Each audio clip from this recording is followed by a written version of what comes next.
So the regeneration phase, men are about 30 days clean. When they come into the program, there's a crisis.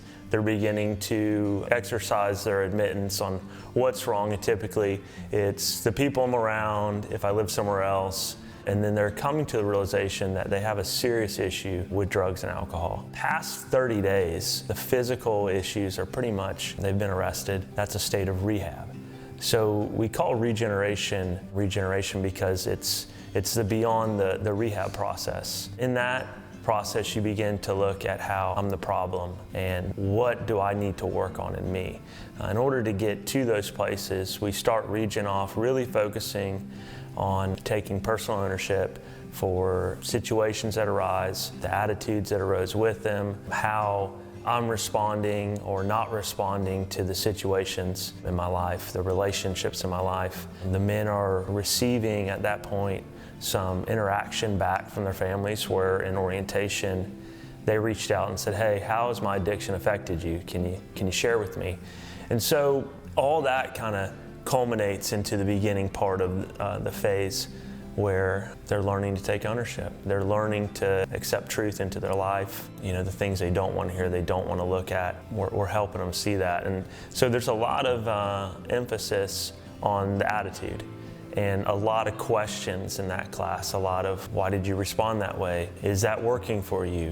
Where else, have you responded that way? And beginning to see the patterns. They've been participating with their journaling. They've been filling out a DMI. That DMI, after 30 days, begins to reveal a pattern in how their attitudes tend to have some consistency in how they're responding.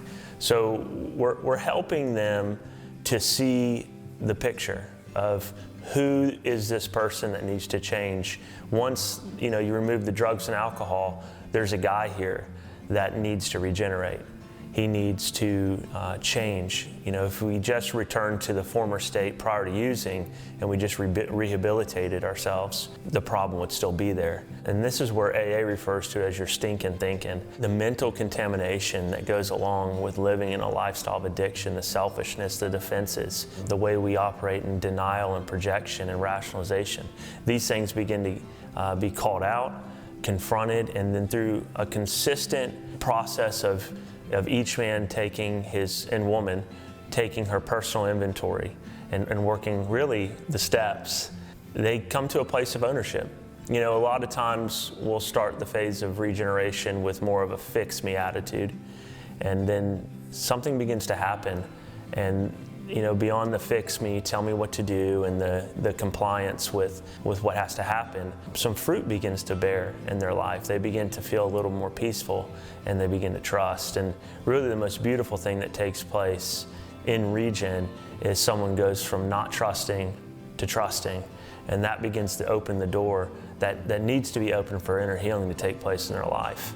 It takes a lot of hard truth. It takes a lot of humility and a lot of personal ownership. The lessons in that phase are all geared around, at first, looking at our chemical dependency and how it's been destructive on our past. We begin to look at the past and create the framework for who needs to change, but then we begin to set goals for our present and then goals for the future. We try to build around their personal plans, their treatment plans that they're creating.